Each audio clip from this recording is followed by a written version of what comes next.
Isso. Então, vamos conversar hoje. Hoje nós vamos conversar um pouco sobre os transtornos de aprendizagem. E nós temos aqui mais uma convidada, né, Vanessa. Vanessa, se apresente. Olá, gente. Eu sou Vanessa Moraes, graduada em Pedagogia desde 2008 pela UPE.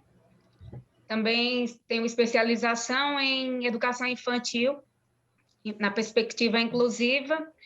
Já trabalho há 13 anos, 14 anos quase na rede privada e também na rede pública, né?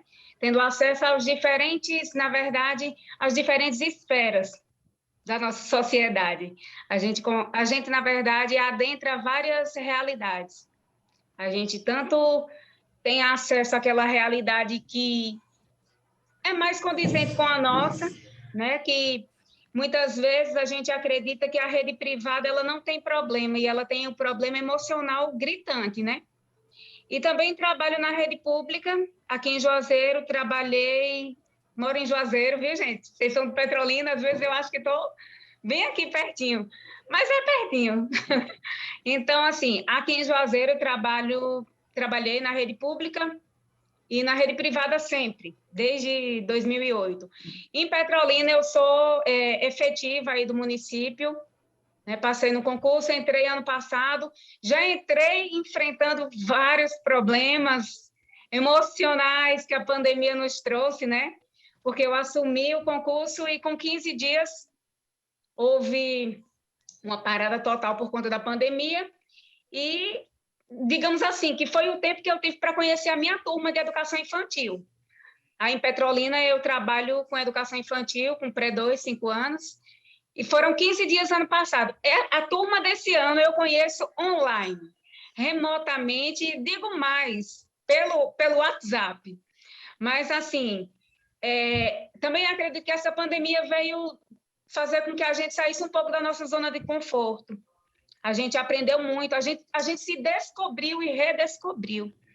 Eu mesma hoje tenho habilidades que eu nunca imaginei que eu pudesse ter.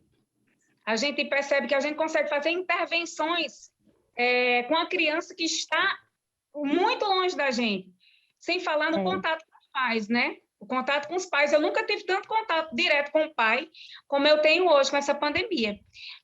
Continuo ainda na rede privada, só que hoje estou na coordenação de uma escola particular aqui de Juazeiro. Aí, assim, tá dando para conciliar, né? A loucura tá geral. Hoje mesmo eu pensei que ia ficar louca. Imagino. Com esse retorno híbrido, então as escolas particulares já estão se mobilizando, porque Juazeiro, ao contrário de Petrolina, a rede privada não tinha ainda essa oportunidade de retorno, essa autorização, né?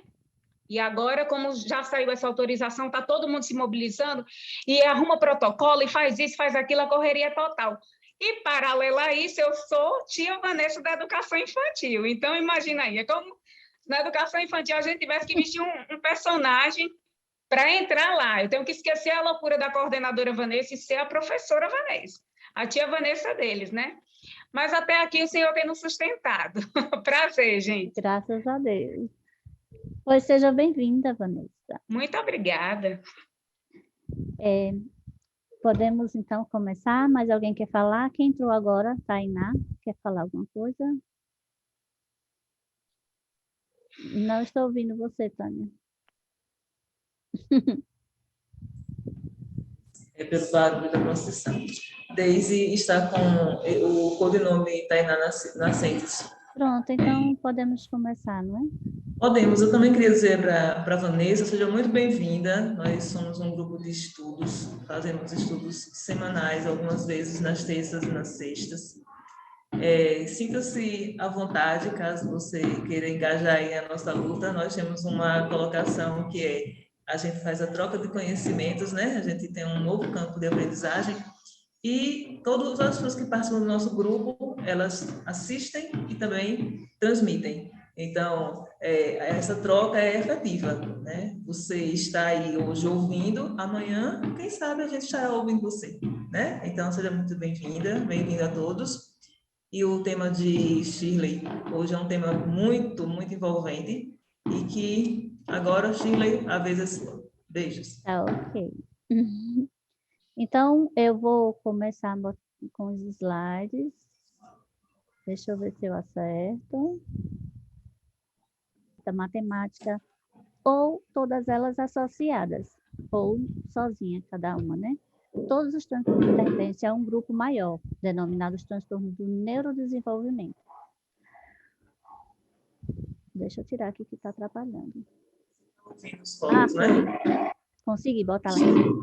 Transtornos de aprendizagem não está relacionado à incapacidade intelectual, mesmo que os indivíduos apresentem resultados significativamente inferior ao seu nível de desenvolvimento de escolaridade. Assim, como ele não tem como ele tem essa capacidade intelectual, não abala o intelecto, ele pode ter um rendimento baixo, mas por conta da dislexia, essa dificuldade da leitura, da escrita, não é? Através das intervenções é que vão amenizando no decorrer da sua vida. Então, o quanto antes descobrir essas dificuldades, melhor, porque vai trabalhando desde cedo, de preferência na educação infantil, ao notar alguma coisa que precisa de mais atenção, a gente vai já estimulando, já vai inserindo para quando chegar na época da alfabetização, já não tenha tanta dificuldade. Então, os transtornos de aprendizagem, eles são vários, né? Os principais que eu vou falar são esses 4, tem outros, mas a gente vai conversar sobre esses 4 porque não dá tempo de falar sobre os outros, por ser extenso, né? Dislexia, descalculia, desortografia e disgrafia, são esses 4. Então, a dislexia, a dificuldade na leitura e na escrita, descalculia, para contar, lembrar de fatos numéricos, desortografia, dificuldade na ortografia especificamente, e disgrafia, dificuldade na escrita. Vamos ver como se dá essa aprendizagem. Deixa eu tirar aqui que está atrapalhando. Então, dislexia é um transtorno de aprendizagem de origem congênita que envolve sistemas de leitura cerebral. O disléxico tem dificuldade em reconhecimento de relações fonema-grafema, sons e letras, grafema-fonema, letras e som. Por isso, eles apresentam problemas de decodificação das palavras. Então, essa dificuldade que eles têm com o som e com a letra é quando a gente começa a alfabetizar, né? Começa a conhecer as letras e tem que fazermos essa associação. Então, desde o início, usando de várias técnicas, a gente pode fazer com que diminua essa dificuldade. Geralmente é ensinado o alfabeto, por exemplo, ele é ensinado o nome das letras.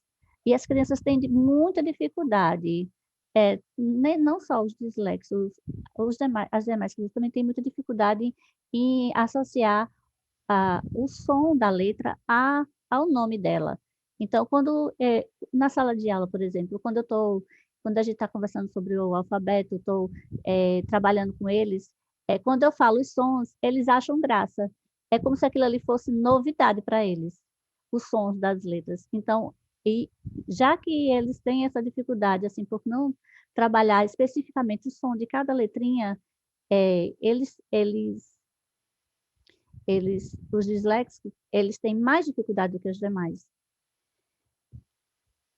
Então, aqui, a primeira referência à dislexia se deu no século XIX, quando os profissionais da medicina começaram a notar que as pessoas com inteligência normal, eles apresentavam uma dificuldade na leitura e na escrita.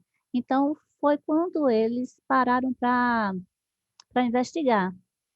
Então, foi nomeado de princípio de cegueira verbal, a gente chama hoje de dislexia. Então, desde antes já foi investigado e essa investigação se deu no ano de 1877. Com essa primeira pessoa, esse neurologista, ele fez essa investigação da cegueira verbal, onde tanto na compreensão quanto na expressão, na linguagem oral, elas permanecem intactas. Então, as pessoas, mesmo tendo o intelecto preservado, ela apresentava essa dificuldade. Então, foi dado um olhar a mais, né? Uma investigação.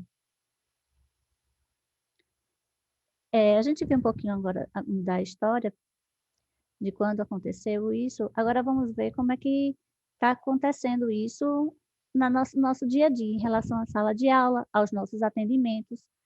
A Associação Nacional de Dislexia divulga em seu site alguns sinais comuns das dislexias em cada nível de estudo. Aqui na educação infantil, por exemplo. Tem umas características, não necessariamente precisa a criança apresentar todas, mas a gente vai observando e vendo quais elas apresentam para poder ver o que é que a gente vai trabalhando da dificuldade de cada um. Na educação infantil apresenta uma fala tardia, a dificuldade para pronunciar alguns fonemas, demora para incorporar palavras novas no vocabulário, dificuldade com rimas, aprender cores, formas, números, a escrita do nome, a seguir ordens e rotinas, dificuldade na habilidade motora, dificuldade em contar, recontar histórias na sequência certa, dificuldade para lembrar nomes e símbolos. Então, tudo que tem relacionado assim a ter memória, a trabalhar com a memória, eles têm dificuldade. Por isso que a gente precisa usar tantos instrumentos para poder trabalhar cada um deles. Por exemplo, aqui. Oi. Quando é possível, digamos assim, perceber? Porque na educação infantil, muitas vezes, o fato da criança ela não conseguir determinados, digamos assim, resultados que os demais não estão conseguindo, nem sempre para a gente vai ser um sinal, né? Porque, às vezes, cada um tem seu tempo e ele vai, daqui a pouco tem um insight, desperta e consegue. Mas, quando é possível, de fato, a gente, a partir de que idade, a gente parar e se preocupar? Dizer, não tem condição, nessa idade, ele já deveria, comparando com os demais, assim. Pronto. A partir dos 7 anos é que é dado o diagnóstico. Então, antes disso, a gente vai trabalhando as dificuldades que eles têm, que cada um tem, e vai associando, vai fazendo associação para ver se tem realmente essas características do autismo. Como na alfabetização eles ainda estão aprendendo tudo isso que a gente vai observar, né? Se eles estão aprendendo ainda, como é que a gente vai dizer que é dislexia, não é? Quando eu estava lecionando no Infantil 3, que aqui para Pernambuco é pré-2, que no caso antecede ao primeiro ano, eu notei isso em uma criança, eu consegui notar, apesar de ser uma fase onde eles estão aprendendo. Então, quando a gente tem aquela insistência de trabalhar, por exemplo, eu estou trabalhando uma determinada letra, a grafia, eu estou fazendo atividades, trabalhando por várias semanas aquela letra dentro de palavras, dentro de contexto, dentro disso e daquilo. A gente vai percebendo que tem algumas crianças que têm mais facilidade, né, do que outras. Então, a gente vai percebendo até onde vai aquela dificuldade daquela criança. Se é porque ela não tem apoio em casa para estar estudando, se ela na sala de aula, ou se ela não presta atenção, se junto com a dislexia pode ter alguma comorbidade, como o TDAH, que possa também atrapalhar isso na concentração. A gente pode observar, fazendo a comparação com crianças da mesma idade, para fazer aquele pareamento. Se ela não está aprendendo junto com as crianças da mesma idade, é para a gente começar a observar. Mas o diagnóstico, até onde eu sei, é a partir dos 7 anos que se dá. Então, a gente vai observando e também faz encaminhamentos. Como professor, faz os encaminhamentos para observar. Para observar isso. E na educação infantil seria o laboratório mesmo. Onde isso. A gente vai observar, de fato, o que é que a criança não está conseguindo. E aí, quando ele chega no fundamental, aí as coisas já começam a dificultar mais ainda para essa criança, isso, né? fica mais, a percepção fica maior. Fica maior porque o atraso já vai ficar bem perceptível diante das crianças da mesma idade. Então, tem aquela comparação, sim, é certo fazer aquela comparação com as crianças da mesma idade, porque o desenvolvimento tem a média, em média aquilo ali. Então, tem uma média de desenvolvimento. Então, se a criança está abaixo, a gente já tem a observar.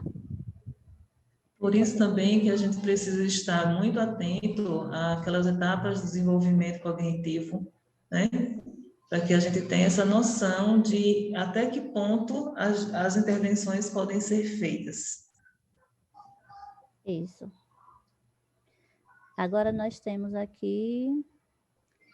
Deixa eu tirar esse negócio do meio. Primeiro ano do ensino fundamental. Pronto. Aqui é onde realmente a gente vai perceber que a criança vai tendo uma dificuldade maior, porque é onde vai avançar, onde as crianças vão começar a escrever pequenos textos, a ler pequenos textos também, e vai apresentando um atraso por conta da dificuldade realmente que ela tem em aprender o alfabeto, fazer a sequenciar os sons, ter noção temporal, memória de palavras, soletração, ligar o som à letra, e a dificuldade na leitura. Foi tudo que a gente falou, está aqui. A dificuldade maior que ela vai encontrar vai ser no primeiro ano, porque é onde ela vai começar. Aí, tendo essa dificuldade... Interessante aqui. Licença. Interessante aqui que você colocou a dificuldade do lápis, né? A questão da coordenação motora. A gente também já começa a perceber lá. Tem crianças que têm uma dificuldade tremenda. Se a gente não tiver uma sensibilidade, a gente acha que é só dificuldade, porque nunca estudou. Mas quando ela é estimulada e ela não consegue lhe dar esse retorno, também é algo de investigação, né? Isso, tá aí, é a estimulação. Tendo a estimulação correta, tanto em casa como na escola, ela vai apresentar o que, ou se tem a dificuldade, apresenta, ou então entra no nível das demais, não é? E é aqui onde realmente vai apresentar. E por exemplo, quando eu estou na sala de aula, eu cobro muito a pintura, uso de massinha, recortar, rasgar.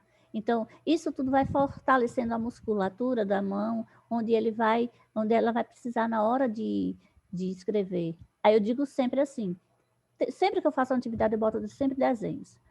Desenho para explorar a pintura também, né? Além do visual.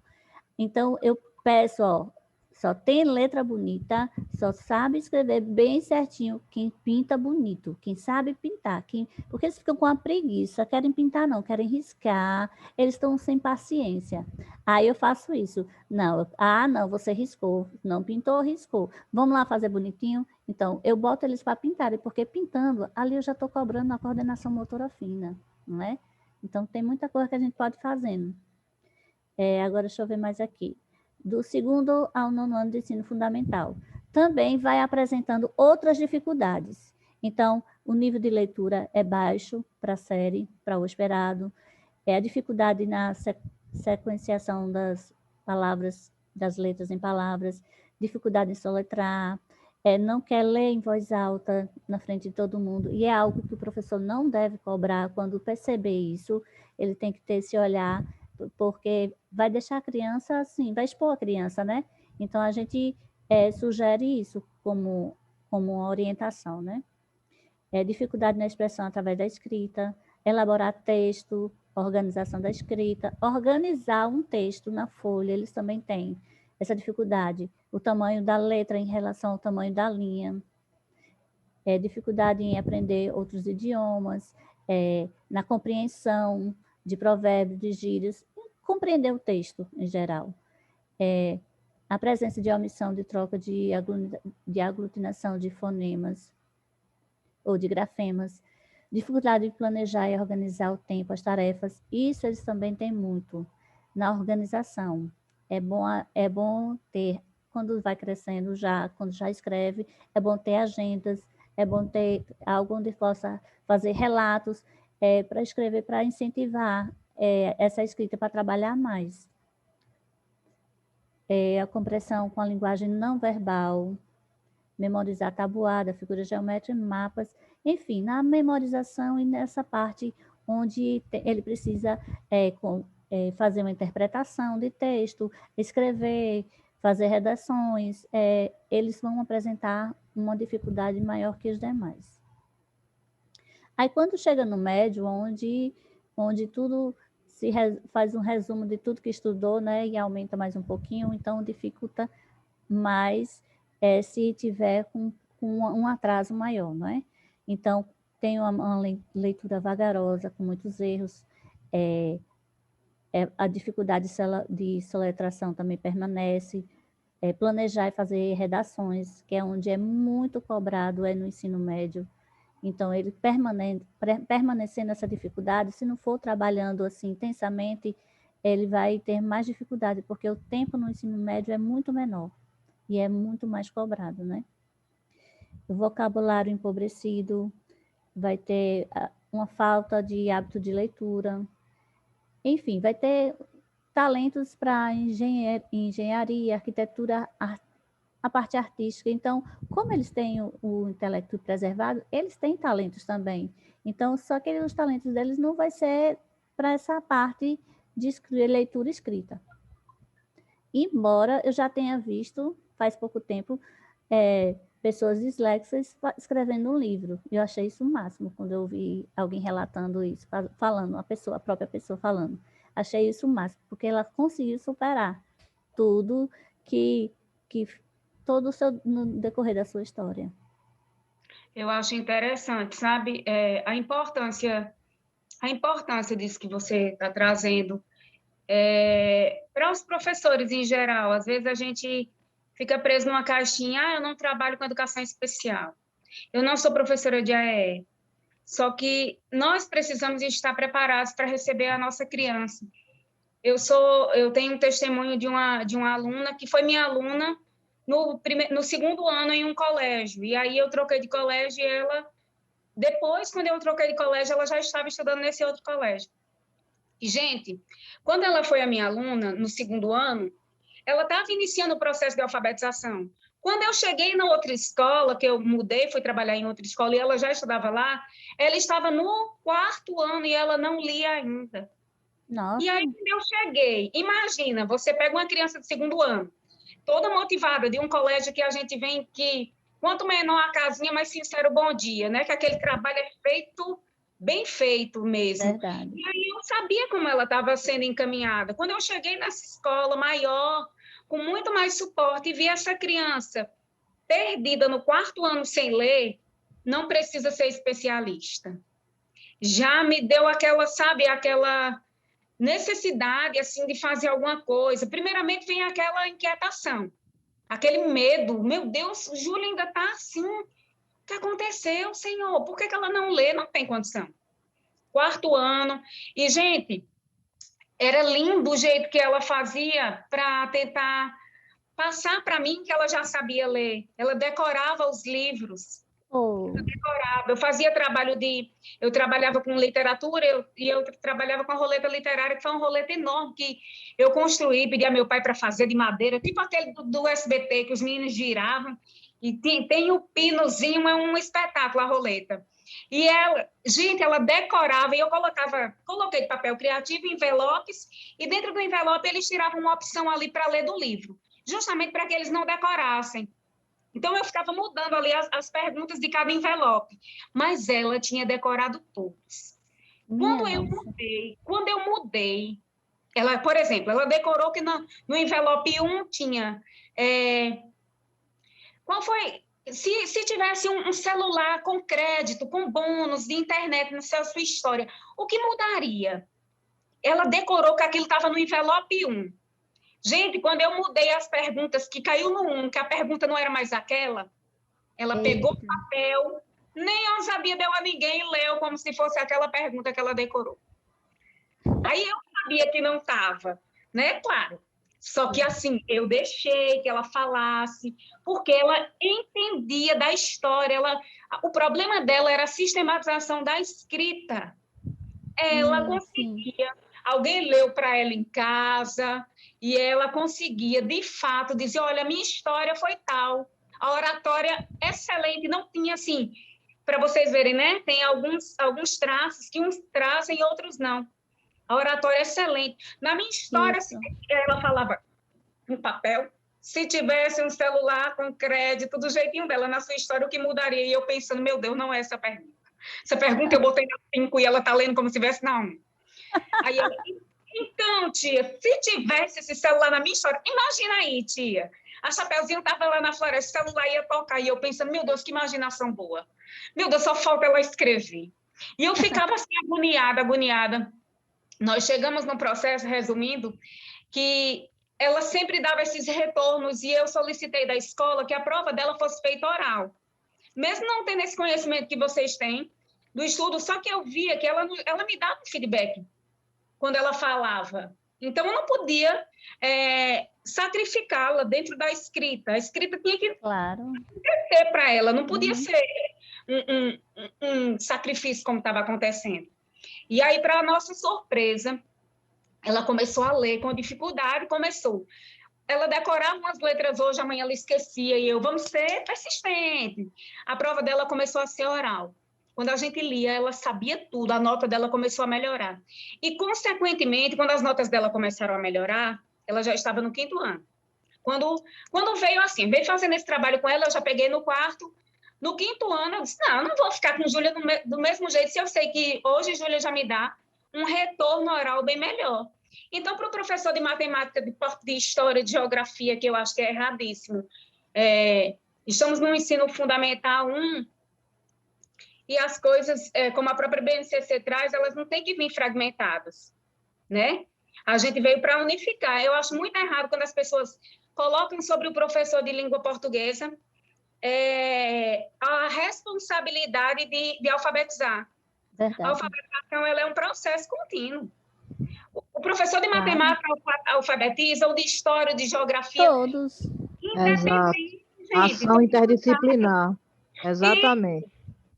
Aí eu ficava doente, porque assim, os meninos já tinham medo, como eu trabalhava com português, quando era minha prova, eles tinham medo de errar. Na dos outros, quando eu pegava, estava lá, início com letra minúscula, tudo que eu dizia que não era para fazer. É porque as professoras não cobravam como deveriam. E eu falei, a gente vai ter que começar a ajustar o nosso trabalho, senão a gente não vai conseguir resultado. Não vai. Vai ficar sempre fragmentado. E aí, com Júlia não era diferente, que tinha essa dificuldade já no 5º ano.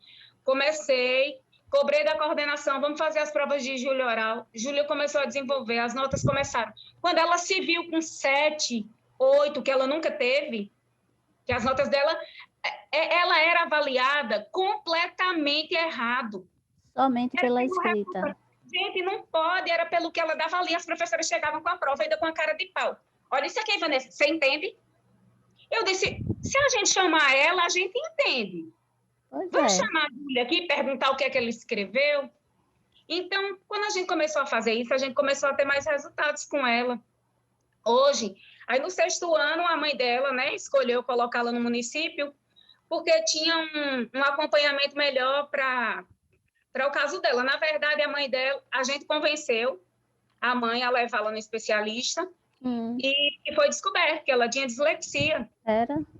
E era um grau alto. Escutem assim, ó, era um grau forte, que eu não sei nem analisar se é por grau, se não é, mas ela estava num nível, assim, de muita dificuldade, porque não tinha estímulo nenhum, vinha vindo, tirando 2, tirando 3, e a mãe correndo atrás, e fazia umas provas de recuperação de qualquer jeito. Quando ela chegou, que ela se viu ali estimulada, e ela viu, dessa forma eu consigo, ela se sentiu bem melhor. E a autoestima? Melhora muito a autoestima, porque ela vai sabendo que ela sabe e que pode provar isso de uma outra forma, que não é a escrita. É verdade. E ela leu, gente, ela já lia frases. Eu ficava igual a menino besta, assim, ela lendo e eu dando risada, assim, sem querer. Eu sei como é. Eu disse, mulher, você é sabida, muito bem sabida, que eu tenho esse negócio chamado de sabida, eles dão risada.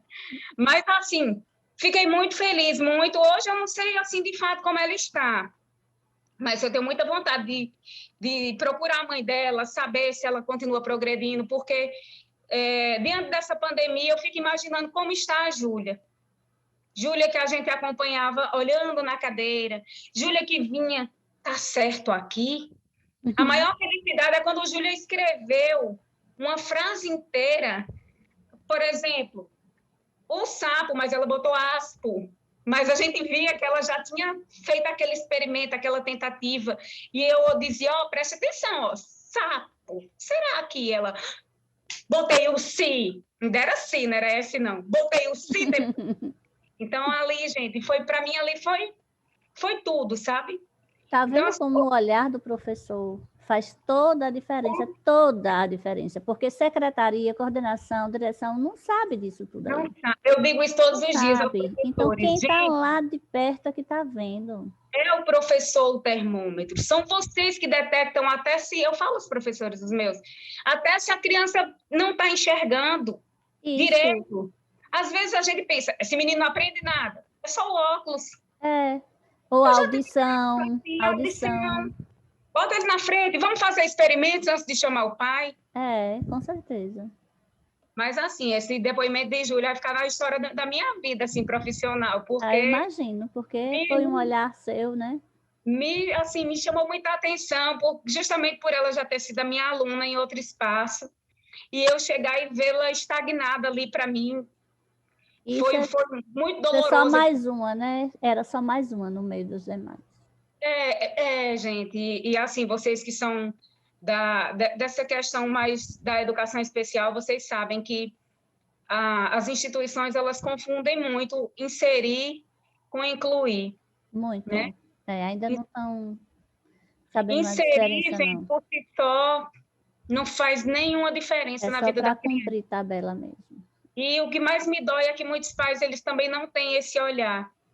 Eles acham, mas meu filho está ali numa sala e ele está tendo ali um olhar porque eu ganhei na justiça, ele está em sala regular, porque é um direito dele, mas às vezes o coitado está ali largado, sem uma pessoa de fato que olhe pela necessidade dele, né? Isso. Então, vale os professores, né? Capacitar. Vou botar os meus para assistirem isso aqui. Então, quando chega na fase adulta aqui, como a gente viu, vai ser difícil organizar a vida da pessoa, né? Porque vai ter dificuldade no planejamento, na organização, dificuldade em horários, em chegar atrasado, a falta da leitura, a falta do hábito da leitura, e os talentos, que é onde eles vão se sobressair, onde normalmente eles vão seguir por os talentos que eles têm, porque, por outro lado, a escrita e a leitura não vão levar muito adiante, se não for tão bem estimulados. Eu queria dizer uma coisa também nessa parte, é a necessidade que nós temos de lembrar sempre a importância de trabalhar as funções executivas.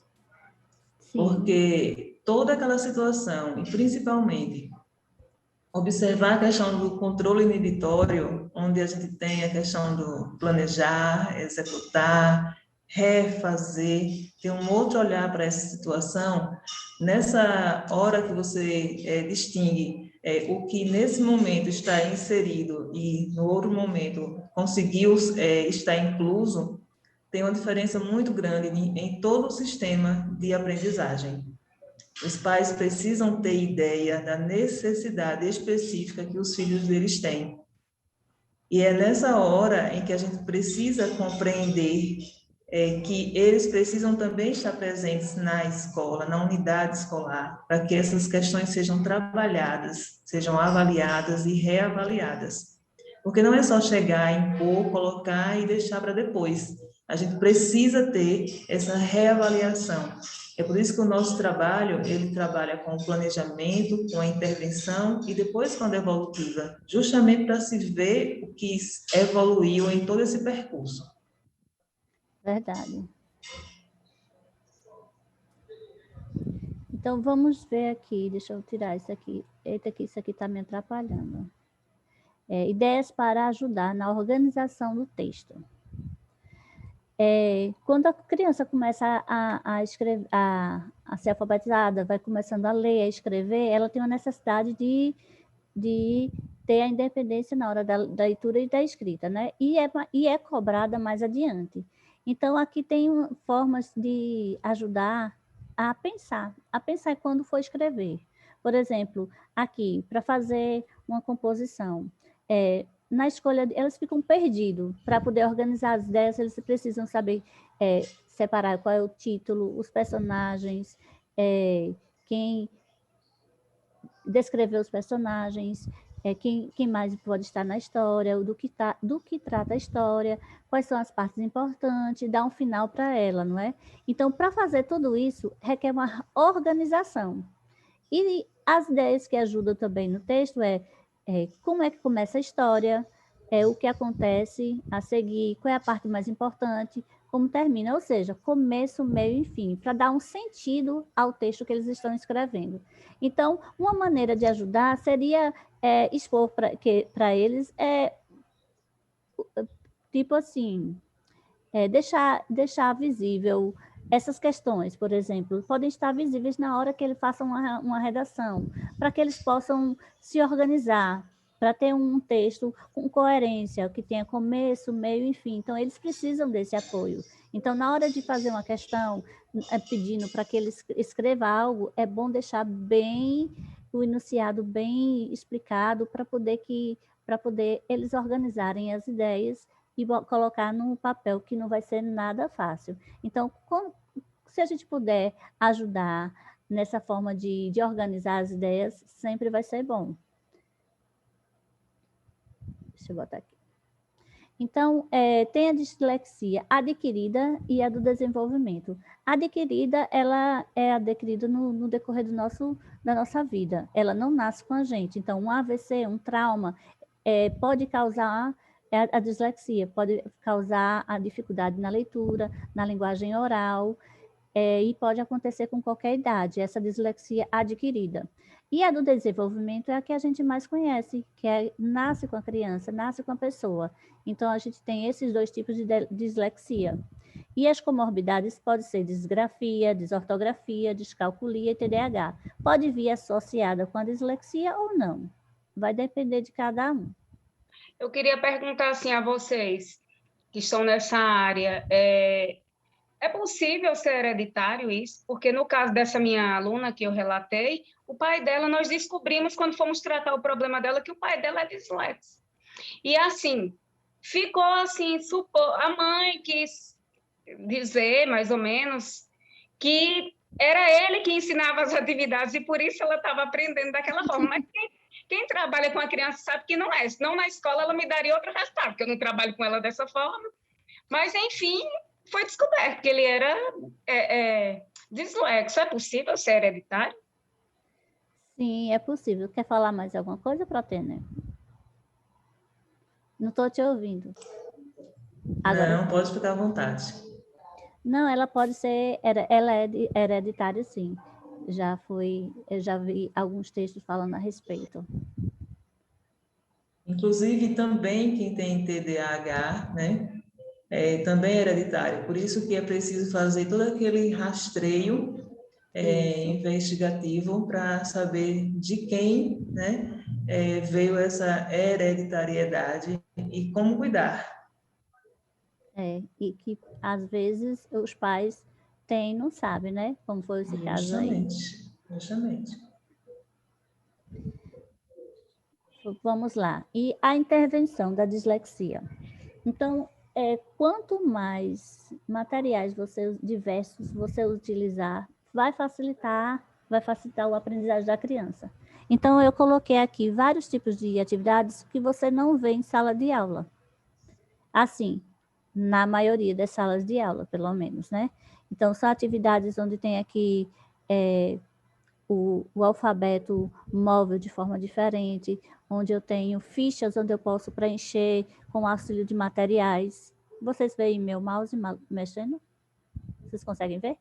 Pronto. Aqui vocês tem algumas fichas diferentes, ó, onde as crianças podem identificar o que está precisando em relação aos objetos, com a letra. São materiais diferentes que estimulam a criança aqui para identificar o som. Por exemplo, casa, começa com que letra? é com S, com C, com G, então tem letras que as crianças confundem. Então, serve também para trabalhar o sonzinho das letras, os sons, não apenas o nome delas. Vamos ver com que letra começa a palavra. Aí vai ouvindo o som e a criança vai identificando. Aqui você já trabalha raciocínio lógico, vai trabalhar, estimular a coordenação motora, o raciocínio lógico para eles irem adiante.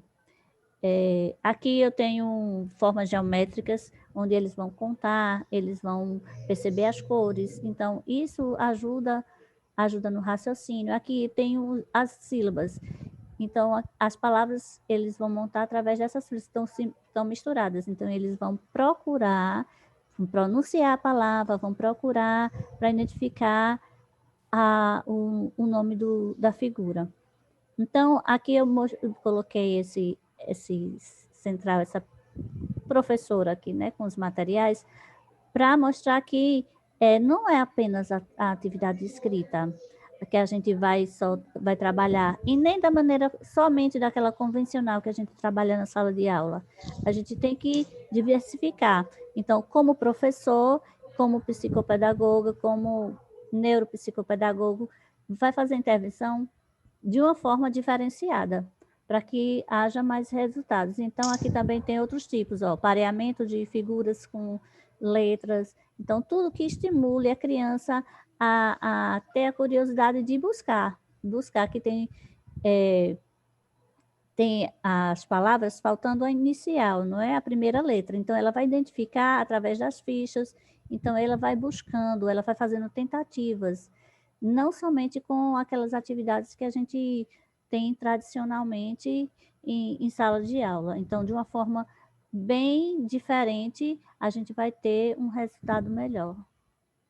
Alguém quer comentar alguma coisa? Vou ficar brincando. Consegue me ouvir? Sim, sim.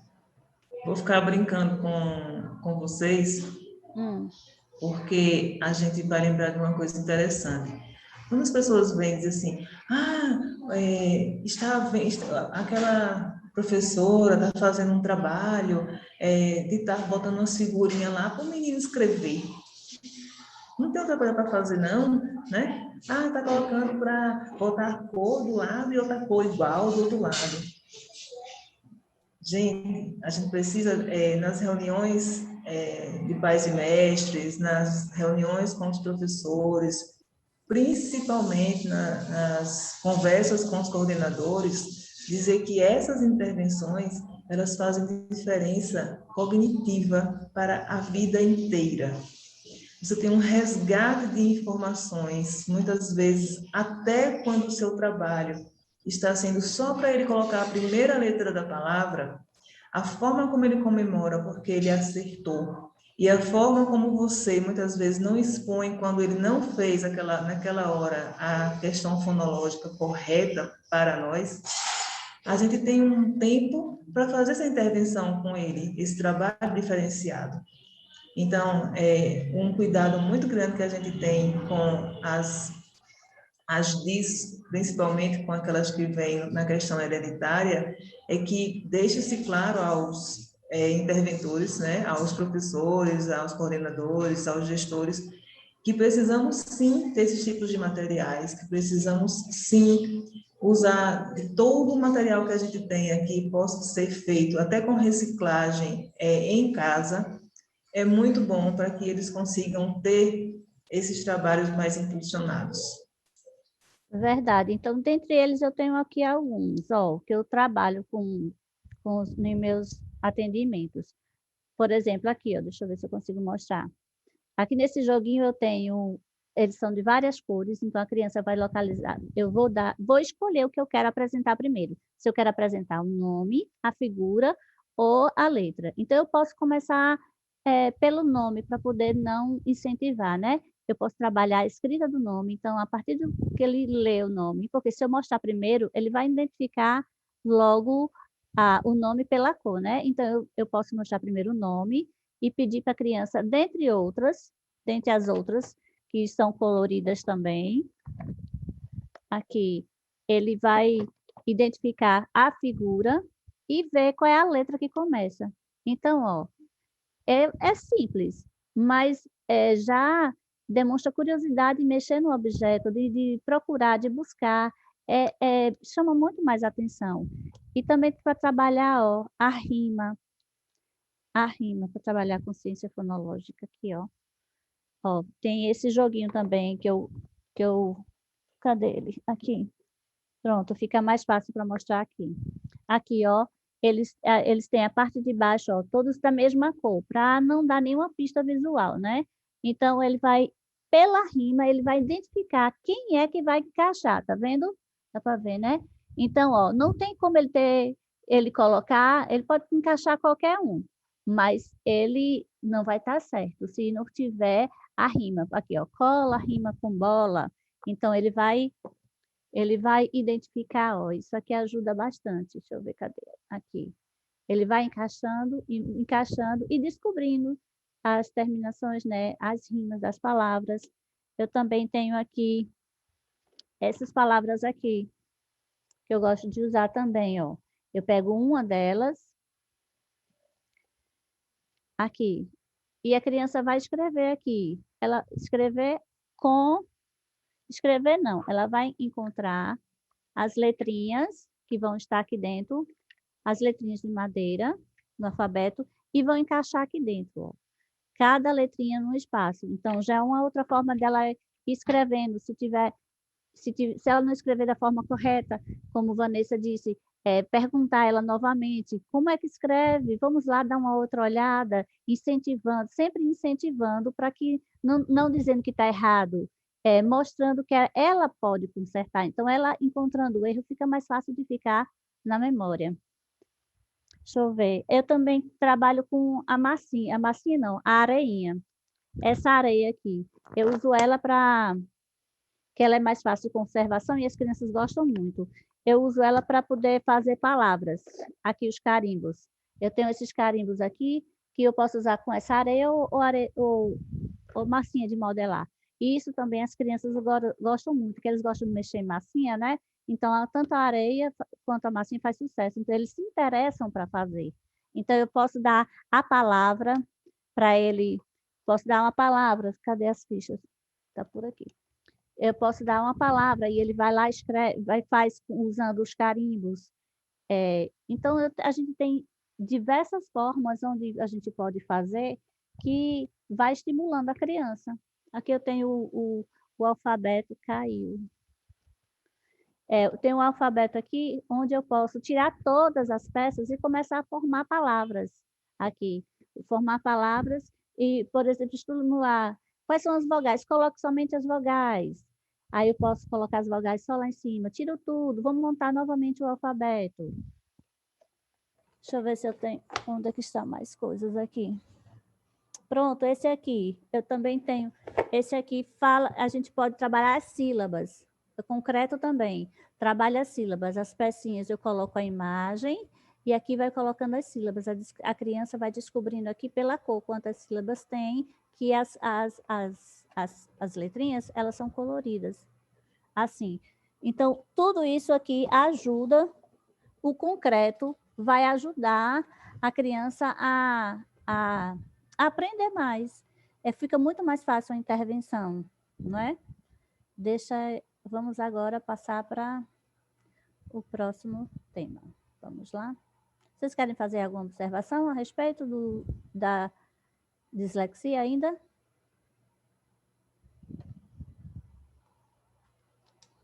Podemos passar para o próximo?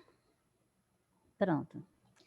Então, ó, descalculia. Vamos lá passar para esse novo tema. Que tanto a descalculia quanto a dislexia são dificuldades que a gente vê assim com mais facilidade do que as outras duas que a gente vai ver. Na descalculia, a descalculia é um tipo de transtorno de aprendizagem caracterizada por uma inabilidade ou incapacidade de pensar, refletir, avaliar ou raciocinar processos ou tarefas que envolvam números ou conceitos matemáticos. Percebe-se que desde muito cedo, mas é na escola que todos os sinais e dificuldades se passam de maneira clara e explícita, pois as exigências são maiores e sequenciação de tarefas que envolve aritmética e proporções passam a ser rotineiras. Então, na escola, a gente pode perceber a dificuldade de matemática. Então, como a dificuldade de matemática são muitos alunos que têm, né? Muitos dizem, ai, não gosto de matemática, odeio os números. Então, fica difícil da gente identificar o transtorno. Então, como seria o que a gente pode fazer? Como seria isso? O incentivo, a gente passa a matemática de várias formas para que a gente perceba se a criança tem o aprendizagem, se tem aquele aprendizagem, né? Aprendizado. Então, se não acontecer, aí a gente já vai dar um olhar a mais. Então, vai ser mais difícil? Vai. Mas a gente vai notar isso nas pequenas coisas, até na forma de contar, de aprender os números, de associar o número à quantidade. E em pequenas coisas na matemática a gente já pode observar, porque eles vão ter muito mais dificuldade do que os demais. Não podemos confundir descalculia com a insegurança cultural, que observamos na aprendizagem da matemática ou na má pedagogia, por não ocorrer na completa e suficiente transmissão do conteúdo de acordo com a idade e a escolaridade. A descalculia é um problema biológico inato que nada tem a ver com o aspecto do ambiente afetando a capacidade da criança de aprender matemática. Ou seja, não depende do professor, se ele ensina bem ou não, ou se tem assistência em casa. Então, ele vai ter essa dificuldade. Então, cabe a todos, tanto o professor quanto os pais, fazer esse incentivo. E os profissionais também, os terapeutas, que entram também para poder trabalhar tanto com a criança como com quem acompanha, né? Dando orientações, principalmente aos professores e aos pais como lidar em casa.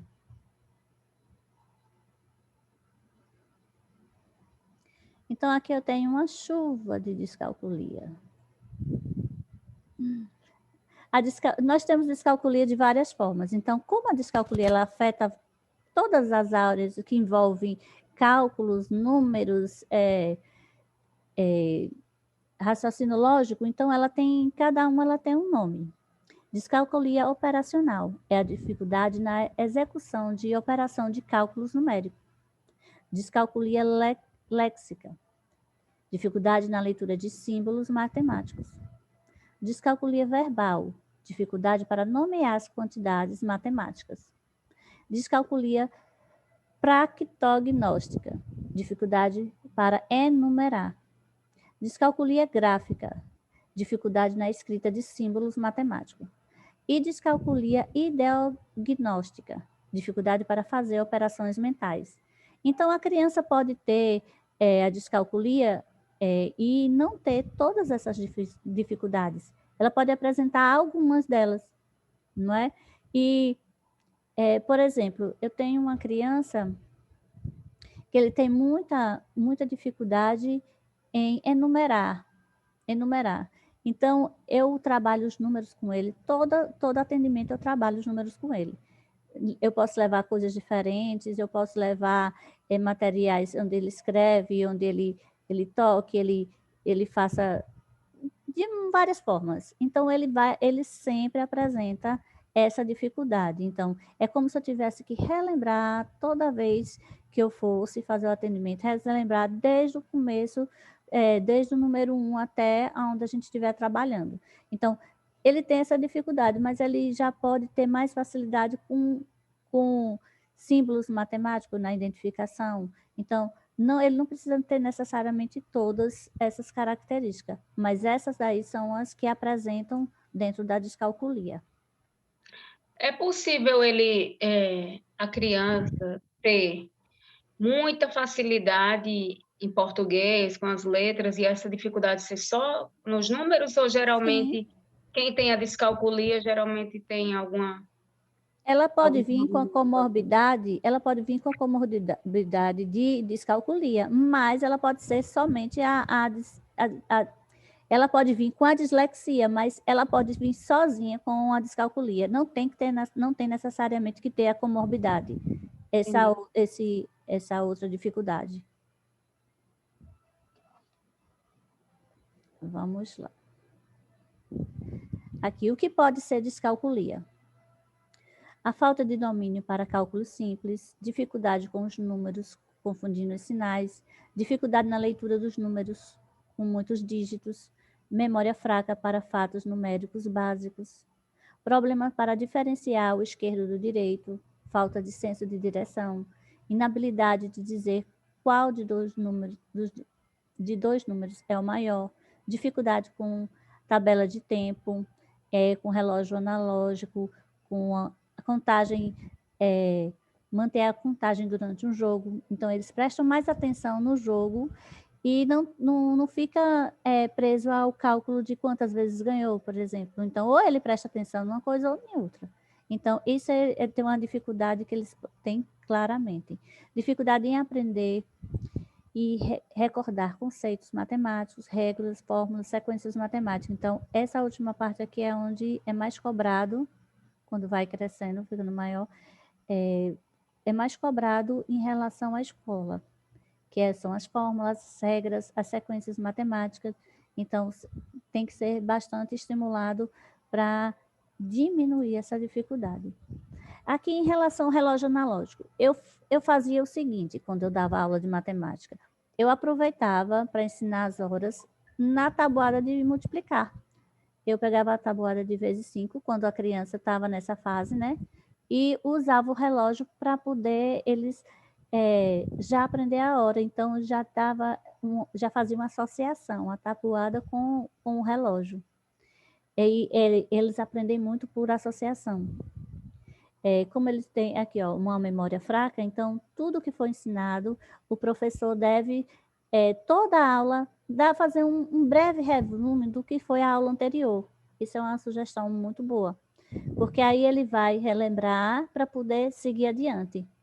Isso serve até para os outros também, que não têm nenhum transtorno. E aqui, nessa tirinha, o Cascão, ele está aqui está dizendo a tabuada. E chega num certo número que ele esqueceu. Que ele fala, esqueci. Então, a Magali diz, é só somar mais 9, Cascão. Então, ela estava dando uma dica de como para ele fazer o mesmo cálculo de uma outra forma. Ou seja, é assim que acontece com a criança. Que a criança, adulto ou adolescente, se ele não aprende daquela forma, vamos ensinar de uma outra maneira paralela para que ele chegue àquele mesmo resultado? E aqui do outro lado tem todas as crianças as crianças com livros na mão. Então, vamos todos lá na biblioteca estudar juntos hoje. Então, eles estão se mobilizando para eles, entre si, se ajudarem.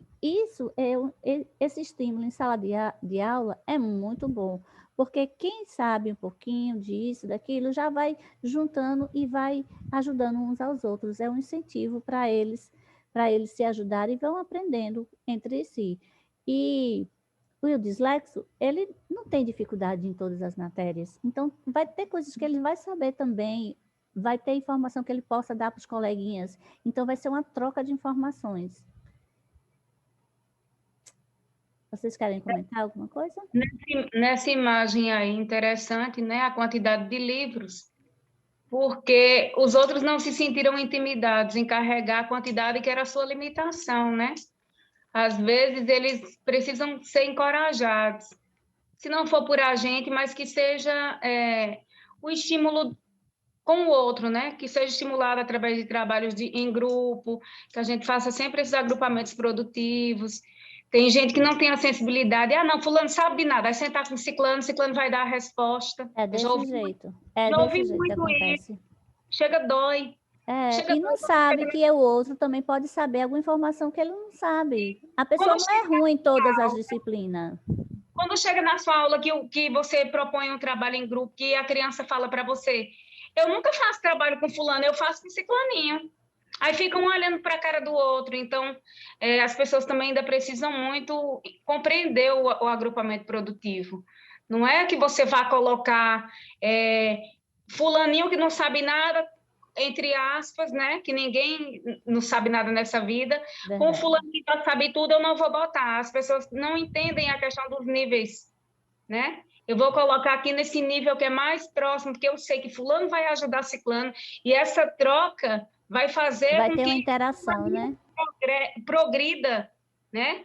Vai haver um progresso, né? E quando existe esse progresso e a outra criança que tem mais dificuldade se sente estimulada, só o que ela precisa para decolar. Então, Verdade.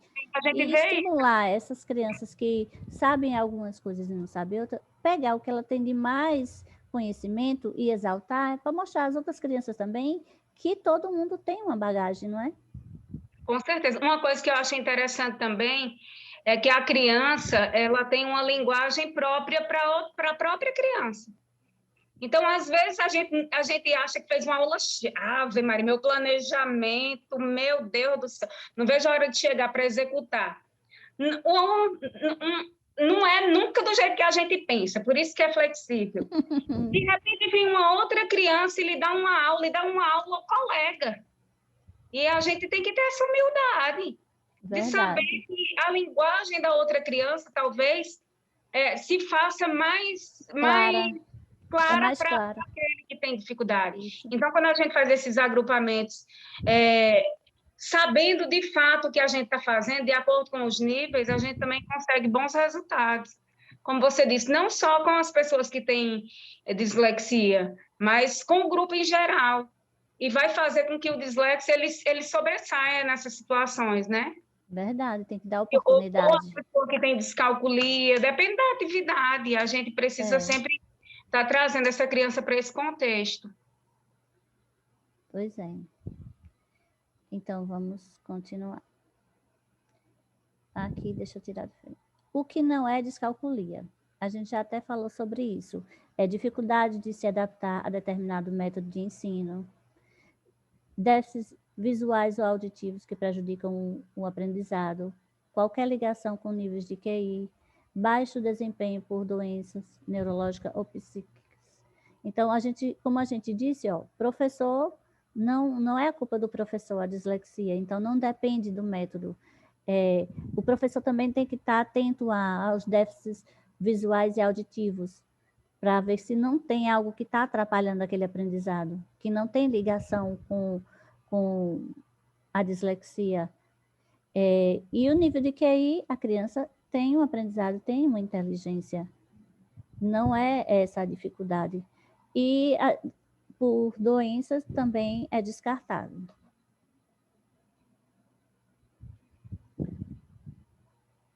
Então, aqui estão... Eita, aqui não. Deixa eu tirar aqui de novo. Orientações para alunos com descalculia. Então, numa sala de aula, então, para fazer normalmente na sala de aula, a gente pode permitir o uso de calculadora, a tabuada, porque tem dificuldade na memorização, caderno quadriculado para organizar o cálculo, utilizar mecanismos visuais para resolver os problemas, então, usar materiais que eles possam usar cálculos, por exemplo, para fazer cálculos. Eu uso bastante essas bolinhas, eu gosto de usar. Então, já trabalho a coordenação motora. Então, para cálculo, isso aqui já ajuda a contar quando eu faço os cálculos, a ter um material adaptado, né? Adaptar a aprendizagem à forma como as crianças aprendem. Nos testes, elaborar perguntas claras e diretas. Então, quanto mais curta for a pergunta, para ele ir clara, fica muito mais fácil do a compreensão. Nos testes, não estipular limite de tempo. Fica difícil, porque tem o tempo da aula, tem o tempo de cada disciplina também. Aí fica mais difícil não estipular esse tempo, mas a gente pode organizar com questões menores, né? Nos testes, certificar que os alunos compreenderam o que é pedido, o enunciado, ser mais claro. Permitir que o aluno faça provas orais em complemento à escrita. Foi o que a gente conversou anteriormente, da oportunidade da oralidade, não somente da escrita. Não sobrecarregar o aluno com trabalhos de casa. Então, aqui são algumas orientações que a gente pode fazer com os professores para facilitar o estudo da criança, né, do adolescente. Então, aqui estamos a intervenção. Com a intervenção. Então, na intervenção, a gente precisa muito de concreto. Então, criança com descalculia, ele não tem uma boa memória, então ele tem que ver o concreto, ele tem que trabalhar, ele tem que tocar para poder fazer a ligação do número ou quantidade. Aí eu faço com eles.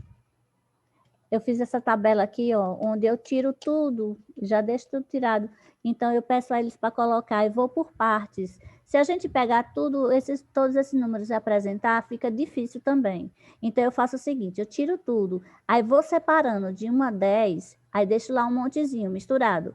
Aí separo de 11 a 19, outro montezinho. E de 20 a 30 eu faço outro montezinho. Então eu peço a ele por parte preenchendo. Você agora vai preencher de 1 a 10.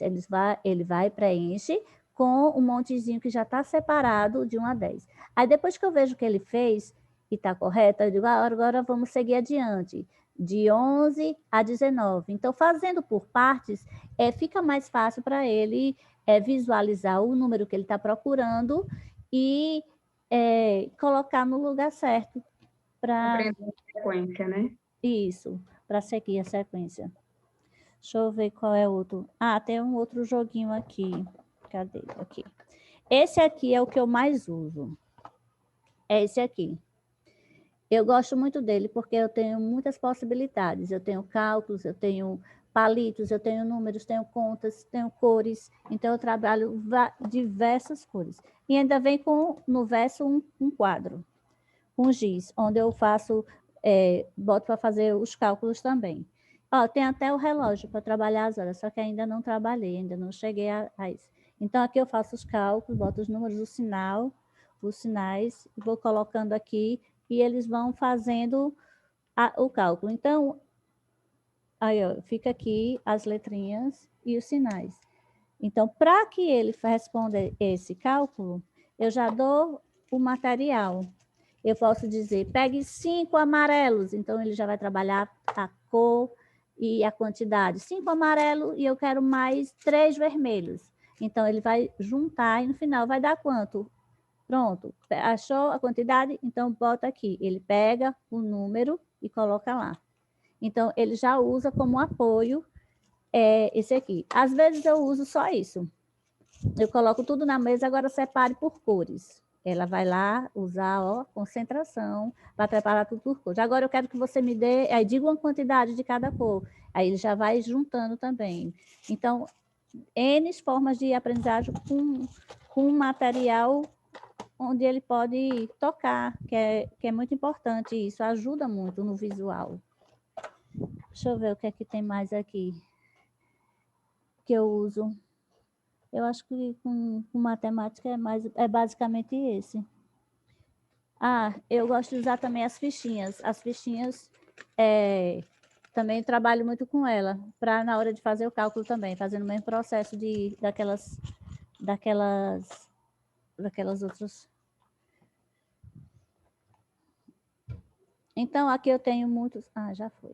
Então, aqui tem o jogo de cartas, aqui tem pareamento, número, quantidade. Essa mãozinha aqui é muito prática, porque é ajudar eles a contar na mão. Eu tenho uma criança que ele não sabe contar nos dedos. Então, facilita muito. Então, ele vai colocando a quantidade e baixando os dedinhos, já fazendo a contagem. Aqui também, em casa, pode fazer adaptações, escrever esses números em papéis, pegar vários materiais que possam substituir. Então, tem várias maneiras de trabalhar na sala de aula e em casa. Vocês querem falar alguma coisa em relação ao que eu estou dizendo? Aqui, tem essas outras mãozinhas aqui também, onde eu boto o número e aqui a criança vai colocar a representação os dedos que representam. Aqui eu coloco o número, tá vendo? Acho que e tem outra, essa daqui é do sapinho. Eu vou dizendo a quantidade que eu quero, aí a criança vai colocando os sapinhos. Os sapinhos estão aqui em algum lugar, porque é tanto material que eu não sei nem aonde está. Enfim, o visual e o material que a gente pode tocar, o material que a gente pode manusear ele com frequência em sala de aula ou então nos atendimentos, ficam muito mais prático para poder assimilar toda essa dificuldade. Mudamos? Posso continuar? Vamos lá, aqui com desortografia. Deixa eu tirar, toda hora eu tenho que tirar isso do meio. Desortografia. Tá vendo? O que deu? Eu não sou muito boa nisso. Aqui. É definida como um conjunto de erros na escrita que afetam a palavra, mas não o seu traçado ou grafia. Está mais relacionada com alterações nas regras da gramática, ou seja, apresentam muitos erros ortográficos. A desortografia é uma dificuldade centrada na estruturação, organização e produção de textos escritos. Além disso, as crianças mostram uma construção frasal aquém do esperado, com um vocabulário pobre e curto. Então, aqui eu tenho um texto, duas formas. Aqui é um texto de uma criança de 9º ano escrevendo. Então, ela junta as palavras, junta letras que não separa o que não é para separar. E essa aqui ainda está um pouco organizada, essa do meio. Porque eu vi outras que estão mais, tem muito mais erros, tanto na estrutura quanto na formação da palavra. Aqui também tem erro na escrita. Então, esses erros a gente pode encontrar quando a criança está aprendendo ainda, né? Quando estamos na alfabetização. Então, a gente pode confundir um pouco. Mas quando passa desse processo de alfabetização, já encontra-se as crianças no ensino fundamental, já fica mais claro esses erros, porque a maioria delas já assimilam certas regrinhas. E na desortografia fica essa dificuldade. Ela é mais difícil de identificar, porque muitas crianças acabam escrevendo errado, não se apegam a aprender as regras da escrita, né? E muitos Então, mas são regras que acabam... Agora que vocês estão mostrando aqui, que você está mostrando, aí eu fico vendo, meu Deus do céu, muita gente pulou essa etapa da vida. Então, segue aí na desortografia eterna. É verdade. Mas que eu digo. Alguns apresentam a desortografia por não aprenderem, né? Por não estudarem. Outras porque têm a dificuldade, né? Então, para identificar quem tem a dificuldade e quem não tem, você só vai saber quando você ensinar de várias maneiras e a criança não aprender, não é? Senão, vai levar para o resto da vida e a gente vai ter um monte de desortográficos por aí, não é?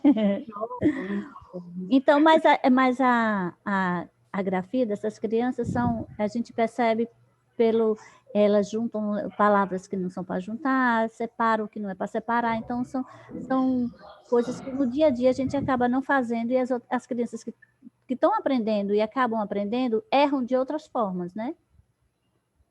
Vamos lá, desortografia, erro na transformação do som no símbolo gráfico que lhe corresponde. Nem sempre faz parte da dislexia.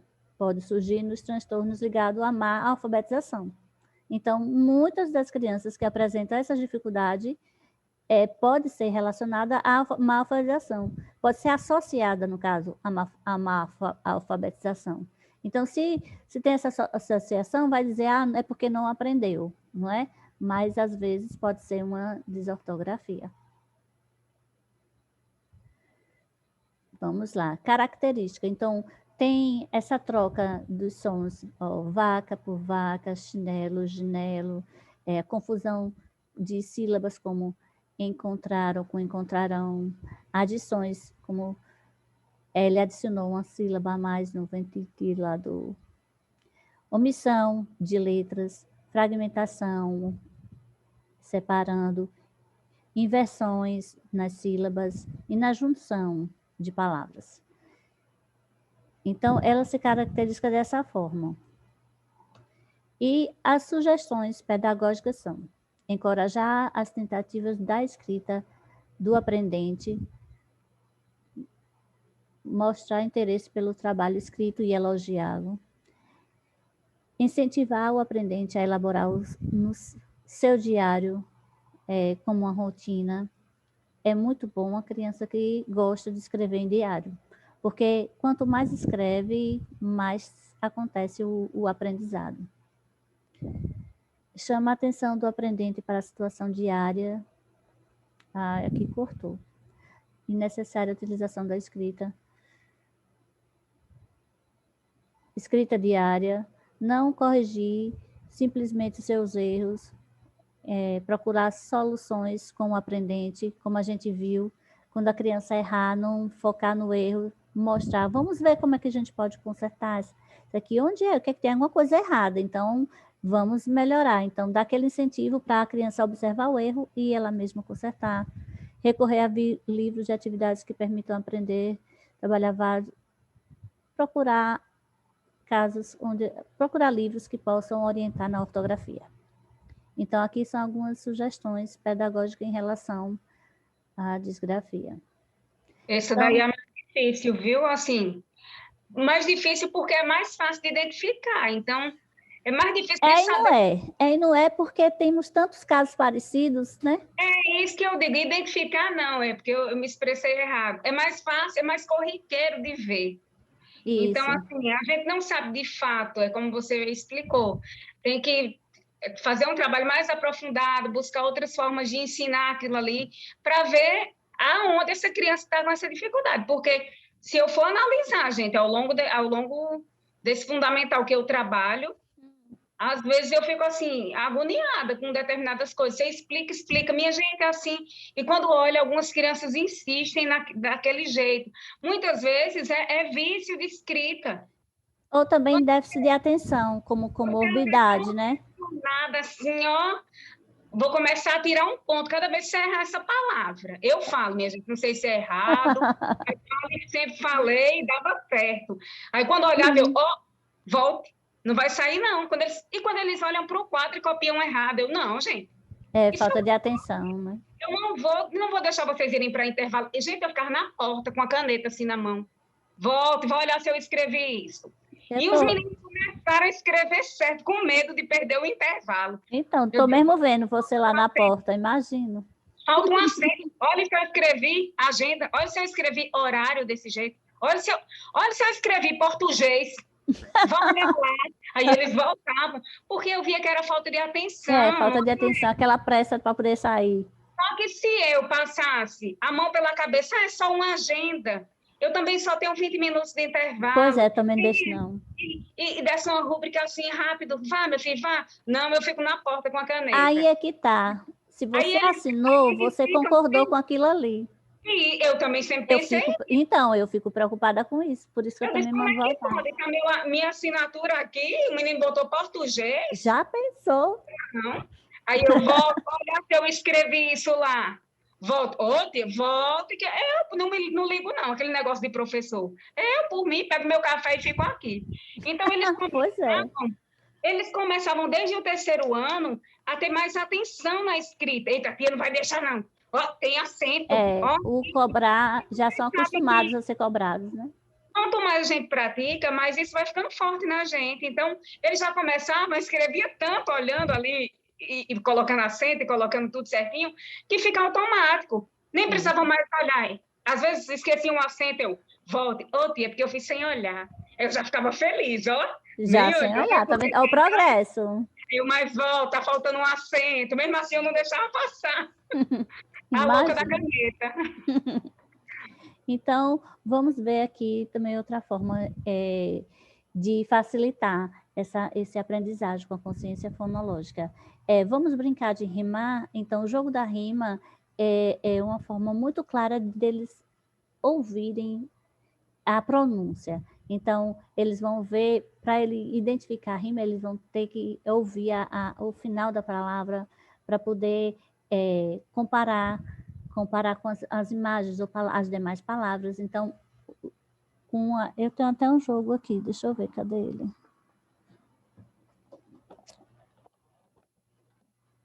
Pronto, eu já mostrei ele até, o jogo da rima. Está aqui.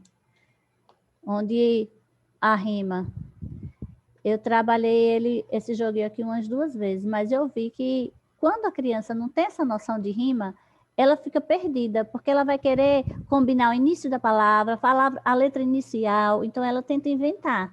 Então, quando a criança não tem essa consciência fonológica, não trabalha os sons das letras, os sons das palavras claramente, elas têm essa dificuldade. Então, a rima é ótimo para trabalhar isso. E dicionário visual. Isso aqui é uma forma de ajudar a memorizar. Por exemplo, essas palavras irregulares, essas palavras que mais confundem. Cereja, eles querem colocar com S, né? Cigarra, eles ainda estão aprendendo. Isso aqui que eu estou falando é na hora de alfabetizar. Ou então as crianças que tiveram uma má alfabetização. Ou que estão com a disgrafia, né? Então, um dicionário visual ajuda muito, porque ela pode consultar quando ele quer. Já tem alguns dicionários, alguns livros, né, que são dicionários visuais, assim, com figuras que facilitam. Então, isso para apoio para a criança é muito bom, porque ajuda, porque o que ela vai vendo, ela vai consultando por várias vezes para fixar na memória. E a intervenção com atividades onde vai abordar esse tipo, vai trabalhar, estimular a escrita correta das palavras aqui, como a cola. Tem vários tipos de palavras aqui, ó, parecido, cola, gola, bola. Então, ela vai ter que... uma dessas só que é correta. Então, ela vai ter que ouvir os sons para poder... os sons das palavras para poder associar a figura. O som do X e do CH para trabalhar é interessante com um joguinho, com algo que elas possam se divertir brincando, né? Possa tá se envolvendo até na produção de um jogo, se for o caso, para estimular. Aqui atividades com V e F, que também podem atrapalhar na hora do ouvir, do escrever, que fazer essa associação, a disgrafia. Aqui as figuras para... Não. As figuras no lugar das palavras, que ele vai copiar a frase e substituir as figuras pelas palavras. Então, aqui são palavras onde elas podem confundir, usar o S no lugar do C. Aqui nesse joguinho, que elas vão também precisar de identificar o som das palavras para poder seguir. Enfim, são inúmeras as formas que pode ser trabalhada de forma diferente. Basta o professor ter esse cuidado para levar para a sala de aula e os orientadores, né, cobrar isso também do professor, como no dia a dia deles,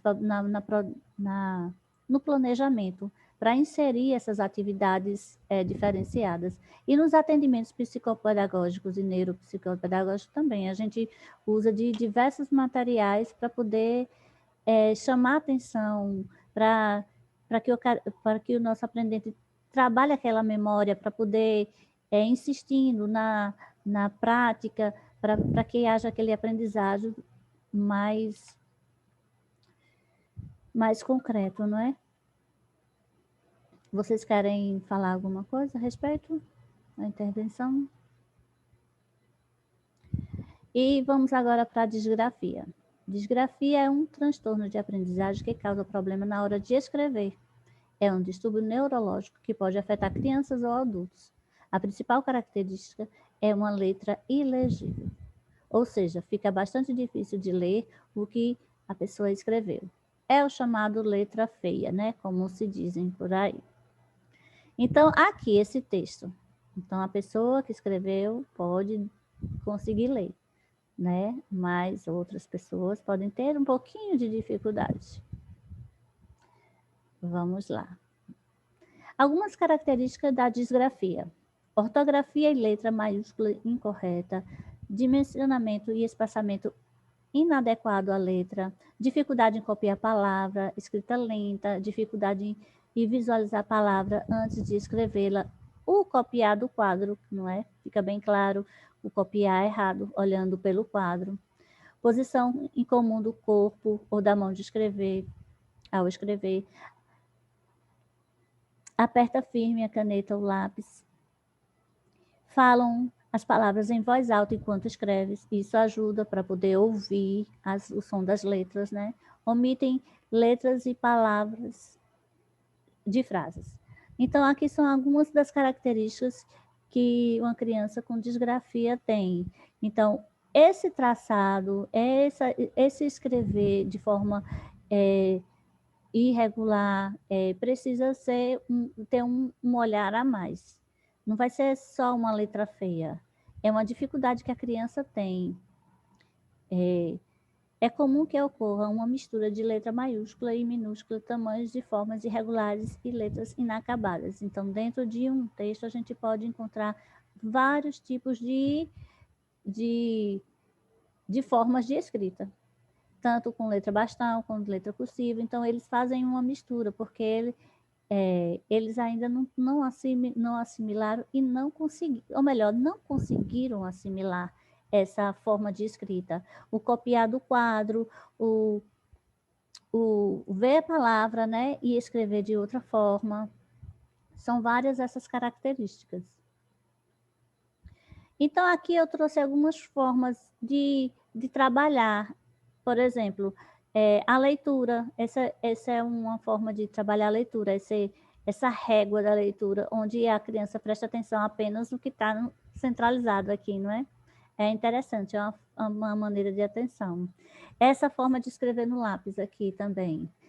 Já tem a parte onde coloca os dedos, então a criança já sabe como a posição que pega no lápis. Então, aos poucos, ela vai aprendendo e não vai precisando mais usar esse apoio, não é? Ela tem uma escrita bem forte e muitas delas sentem dores nas mãos ao escrever, por conta dessa força que eles colocam.